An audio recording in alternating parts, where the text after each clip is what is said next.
Ah! Bonjour à toutes et à tous. Alors, je vous souhaite la bienvenue sur ma vie d'aspi. Et puis, aujourd'hui, je suis en train de prendre ma marche de santé dans un quartier que j'ai connu autrefois, mais que depuis, ça fait super longtemps, probablement au moins 20 ans que j'ai pas marché où ce que je suis en train de marcher. Alors, à la fois, ça me rappelle des souvenirs. Voyez-vous parfois la mentalité aspi, autiste? Alors, je suis en train de marcher et quand j'étais enfant, euh, la mère de mon père, ma grand-mère, côté paternel, à un moment, elle habitait là.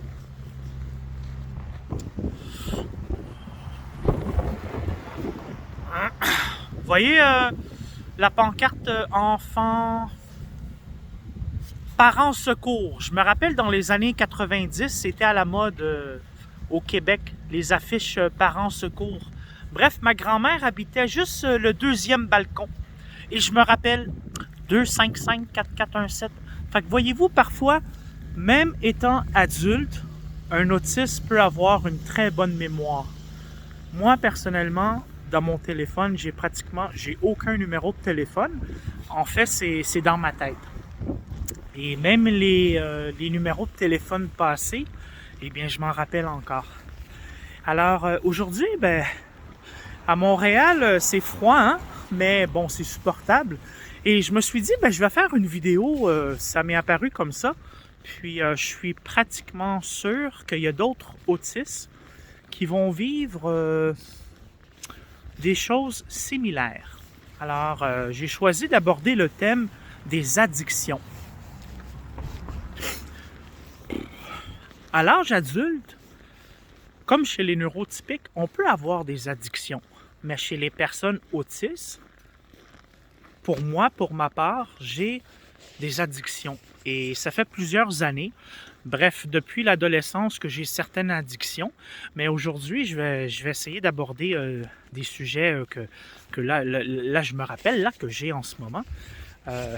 L'addiction, ça peut être à différents niveaux et ça peut toucher monsieur, madame, tout le monde. Et c'est tellement vaste, l'addiction. Moi, ce que je vis en tant qu'addiction, étant autiste, il y a un sujet que je vais partager avec vous, c'est le domaine des téléphones cellulaires. Bon, aujourd'hui, en 2021, la grande majorité du monde ont des téléphones cellulaires. Et c'est correct, c'est comme ça, c'est un super de bon moyen de communiquer entre les amis, la copine, votre chum, la famille, bref, les collègues de travail, c'est très important. Sauf que généralement, je présume que la grande majorité d'entre vous avez un téléphone et probablement vous allez le garder au moins 1 an. Hein? Moi, je suis une personne qui est phone addict. C'est un terme qu'on utilise en anglais pour dire que j'ai une addiction au téléphone. Et je vais vous expliquer un petit peu comment que je réagis par rapport à ça. Alors, les téléphones cellulaires, généralement, on va les prendre avec un fournisseur de téléphone. Que ce soit au Québec, à travers le monde, on peut se procurer des téléphones facilement quand même. Alors, généralement, la personne va signer une entente de 2 ans. Et il va avoir le téléphone pratiquement à 0$ ou à moindre coût. Et chaque fois que la personne va faire le paiement, eh bien, tranquillement, ça diminue le prix original du téléphone. Bon. Moi, j'ai tendance à changer de téléphone pratiquement aux 2 semaines, aux 3 semaines. Alors, même moi, personnellement, je m'aperçois que c'est pas normal. Ben non, c'est pas normal. Mais par contre, j'ai rencontré des personnes avec le temps qui ont aussi une addiction similaire, comme moi, des phone addicts. Alors que ce soit ici à Montréal, au Québec, à travers le monde, il y a des personnes que c'est une addiction. C'est important pour eux ou elle d'essayer plusieurs téléphones sur le marché pour diverses raisons. La qualité sonore, la prise vidéo, la caméra. Parfois, on peut avoir un téléphone qui va y avoir 2 cartes SIM, une carte SIM. Au Canada, les téléphones sont déjà une carte SIM. Je sais qu'en Europe, je crois, c'est 2 cartes SIM. Aux États-Unis, une carte SIM. Mais bref, ici au Québec, on a quand même une grande variété de téléphones, mais comparé à travers le monde, il y a beaucoup de téléphones qui sont agréables à essayer. Et pour une personne comme moi, qui aime essayer des téléphones pratiquement aux semaines ou aux 2 semaines, ça devient lourd. Parfois, j'ai mal à la tête parce que on dirait qu'il faut tout le temps que j'essaye un autre téléphone. C'est pas nécessairement les téléphones dernier cri, alors les plus récents, mais parfois, il y a des téléphones qui viennent d'Asie, de Chine, qui sont de très bons téléphones qu'on peut avoir à moindre coût et qui vont fonctionner ici aussi au Canada. Bref, ça fonctionne partout. Mais là, avec le temps, moi, je me suis dit, c'est important que je me suis fait une promesse de garder le téléphone que j'ai pour au moins 1 an. Je sais que c'est difficile. Je vous dis que je change de téléphone aux semaines. Puis il y a des personnes, on est comme un petit réseau, on est comme un groupe d'amis. Il y a des personnes qui vont être à l'extérieur de Montréal, à travers le Québec. Et parfois, on peut s'envoyer un texto ou parfois dans des forums de discussion, whatever. Il y a des personnes qui aiment faire un échange de téléphone. Alors, il y a toujours des personnes qui ont des intérêts similaires, des addictions similaires. Mais étant autiste, parfois c'est difficile à gérer. C'est pas nécessairement toujours beaucoup d'argent à investir parce que premièrement, le téléphone, moi je signe pas de contrat. Alors j'achète le téléphone à prix régulier ou parfois j'ai un téléphone que je vais échanger avec une autre personne. Alors c'est comme si je perds pas beaucoup d'argent parce que c'est un échange. Mais parfois, ça demande beaucoup de recherche, puis ça devient parfois épuisant, fatigant. Puis il y a beaucoup de déplacements aussi, là. Tu sais, c'est pas facile non plus là, de tout le temps trouver le téléphone qu'on veut, la personne qu'on connaît qui va l'avoir.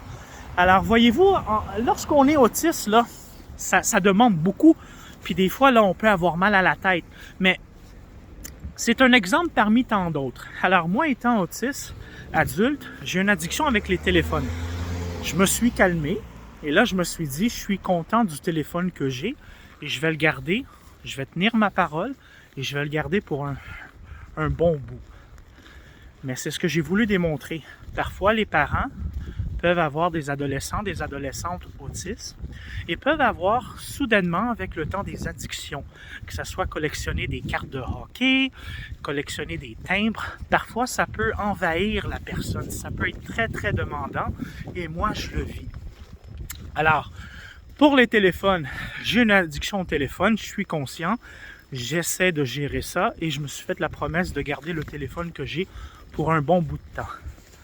Mais j'ai une autre addiction aussi, qui est très demandant et qui est très épuisant, que je vais partager avec vous, parce que bon, ça me fait plaisir, puis parfois étant autiste, on peut se comprendre. Alors, mon addiction aussi, c'est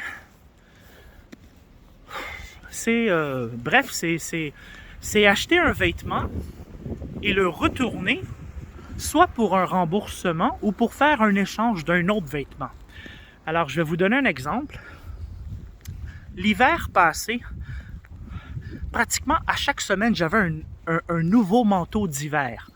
Hein? Surtout à l'hiver, là, parce qu'ici, au Québec, c'est quand même froid. Alors, cette année, ça n'a pas changé. J'ai souvent une addiction pour changer de manteau d'hiver. Pourquoi? Parce que, bon, il faut prendre en considération que là, il y a la COVID.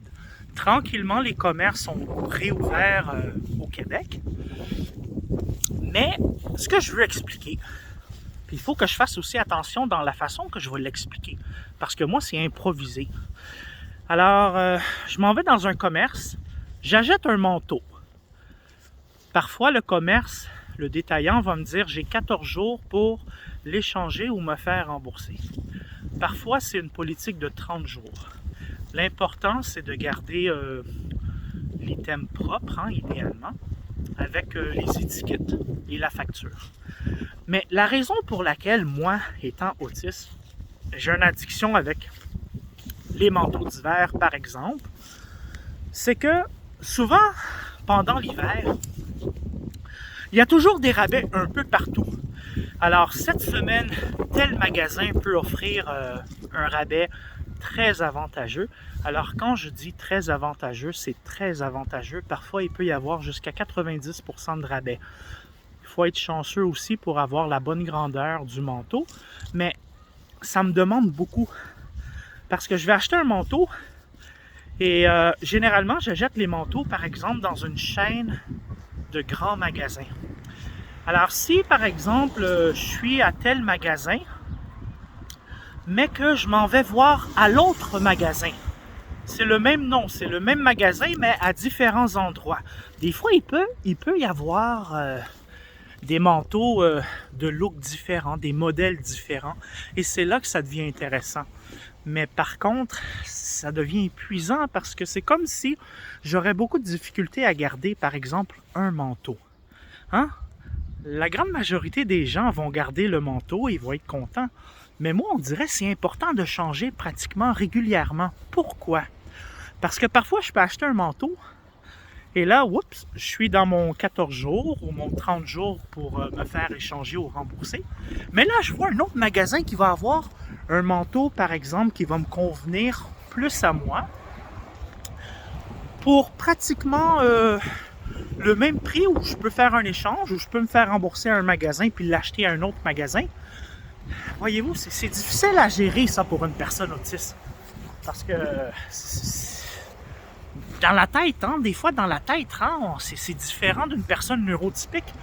Alors, je l'assume, mais par contre, je suis conscient que c'est pas évident. Mais c'est ce que j'ai voulu expliquer, c'est que parfois, là je vais remonter parce que là c'est un grand boulevard, c'est que c'est ça, parfois on va acheter un item et on est content, et c'est correct. Mais si on a tendance à être comme moi, à avoir une addiction, ben on est toujours porté à regarder les soldes un peu partout, et pratiquement les soldes peuvent changer d'une journée à l'autre.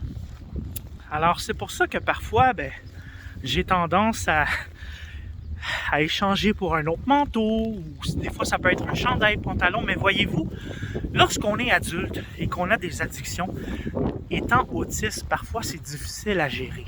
Hein? Mais parfois aussi, la personne autiste peut avoir la compréhension de dire, ok, là je vais me calmer. Je vais me calmer, puis je vais être content de ce que j'ai.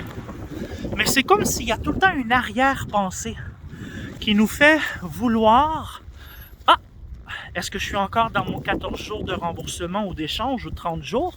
Ah, j'ai vu par exemple un manteau qui semble encore, je sais pas moi, plus chaud, de meilleure qualité, mais pas nécessairement plus cher.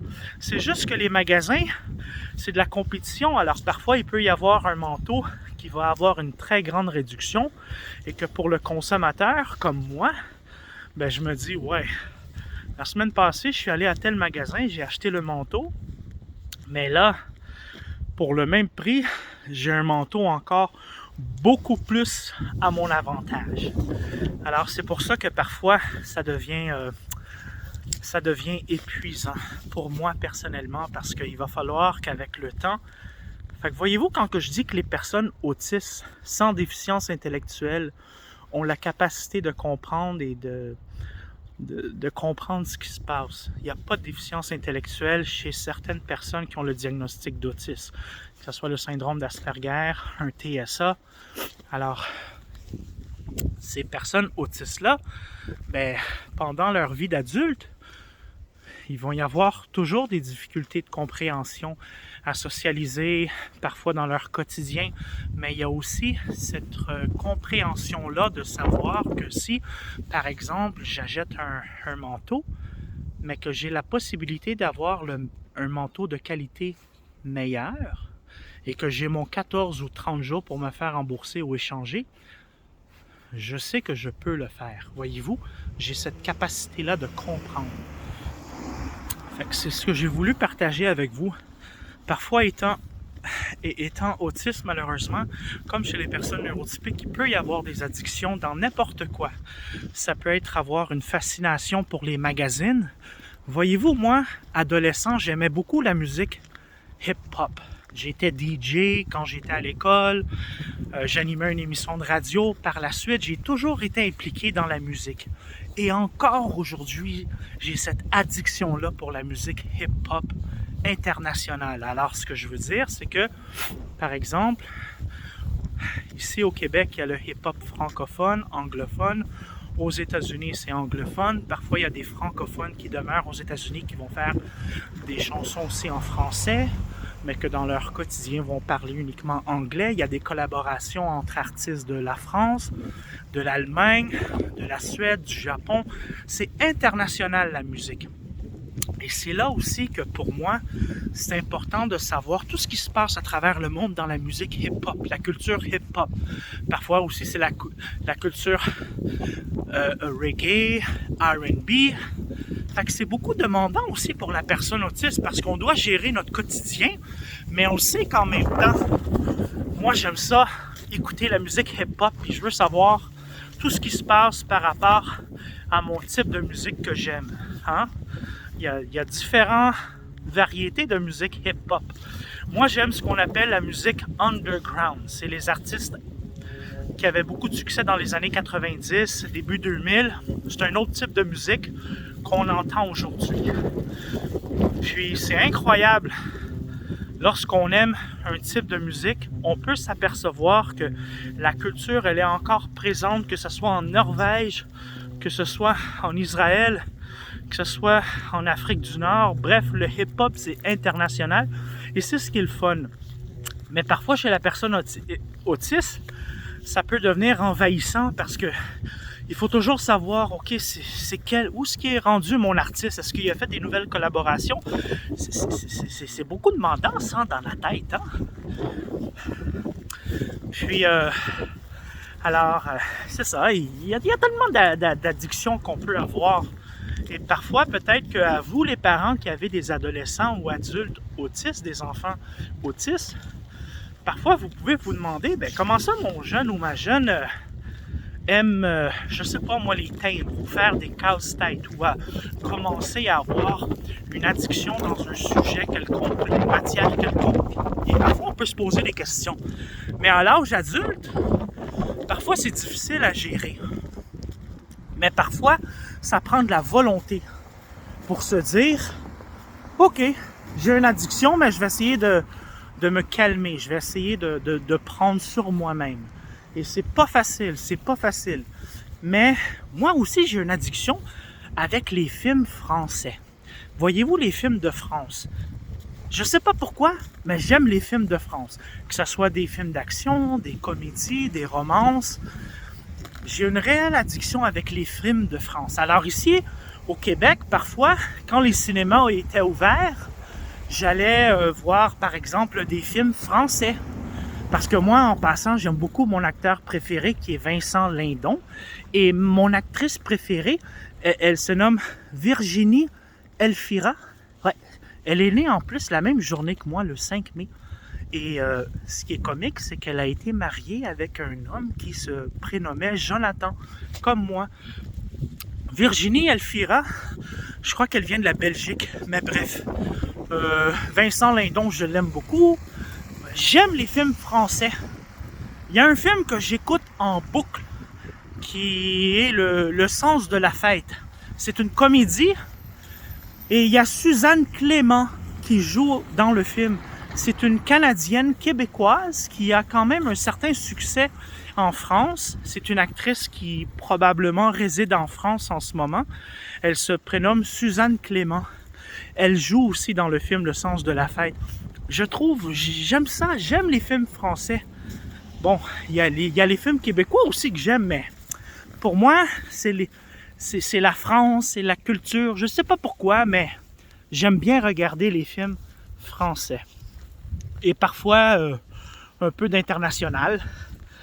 Fait que voyez-vous, parfois aussi, étant adulte, c'est dur pour pas nécessairement notre famille, mais peut-être plus pour notre compagne de vie, notre compagnon de vie, si la personne est neurotypique, à s'adapter à ça, parce que c'est difficile pour les neurotypiques de toujours comprendre pourquoi que mon partenaire a une addiction à ci, à ça. Mais parfois, le dialogue, essayez de parler avec votre partenaire, expliquer la situation, puis lui faire savoir qu'il y a possibilité de s'améliorer. Peut-être pas du jour au lendemain, mais on peut s'améliorer et c'est valable aussi pour moi-même. Parce que c'est beaucoup demandant aussi pour moi. Parfois, là, je peux me déplacer, là, pas d'une province à l'autre, là, mais je peux me déplacer très très loin pour faire un échange ou pour aller chercher, par exemple, un manteau qui a ma grandeur. Je prends le manteau que j'ai actuellement, je m'en vais le rembourser ou je m'en vais à un autre magasin pour l'échanger parce que c'est la même chaîne de magasins, puis je suis dans mon délai pour faire l'échange. Fait que voyez-vous, ça demande beaucoup, mais beaucoup de voyagement, puis c'est épuisant aussi. Mais on est tous différents. Personnellement, en ce moment, en période de COVID, j'aimerais ça retourner sur le marché du travail. J'ai les capacités à être sur le marché du travail, mais à cause de mon anxiété, de ma compréhension, parfois, j'ai besoin d'un employeur qui va être capable de me donner une chance. Moi, j'ai pas énormément de diplômes, d'études collégiales, j'ai pas terminé mon secondaire, alors ça devient un peu problématique, mais je suis une personne qui excelle bien dans le ménage, l'entretien ménager. Mais là, parfois, il faudrait... La COVID, parfois, là, c'est instable. Hein? On ne sait pas ce qui se passe, là. Mais il y en a tout le temps des personnes qui sont sur le travail. Puis encore une fois, je vous salue à toutes les personnes qui prennent le temps de regarder mes vidéos. Si vous êtes au marché du travail, je vous lève mon chapeau. Parce que parfois, le vouloir, le désir, il est là d'aller travailler. Mais parfois, lorsqu'on passe une entrevue avec notre employeur, il peut voir un petit peu de différence dans notre gestuelle, dans notre vocabulaire, dans notre façon de parler. La différence peut se faire voir. Parfois, on va le mentionner qu'on est autiste. Ça peut faire peur à l'employeur. Ça prend un employeur qui est compréhensible face à ça. Mais il ne faut jamais abandonner. Et ça m'a fait plaisir de partager cette petite vidéo avec vous. En même temps, moi, ça me rappelle des souvenirs d'enfance quand j'avais, 7, 8, 9 ans. Parfois, je venais voir ma grand-mère avec mon père, qui était sa mère. Elle habitait ici. Et bref, c'est comique parce que c'est la rue Granby qu'elle habite. Granby. Elle habitait sur l'avenue de Granby. Alors, je salue... je te salue à toi. Tu sais, t'es qui vient de Granby? Ben oui, je te passe le beau bonjour. Les beaux yeux. Ben oui. Alors, ça m'a fait plaisir de partager la vidéo avec vous. Et puis, je vous souhaite une bonne fin de journée. On lâche pas. Puis, un jour à la fois. OK, merci tout le monde. Bye bye.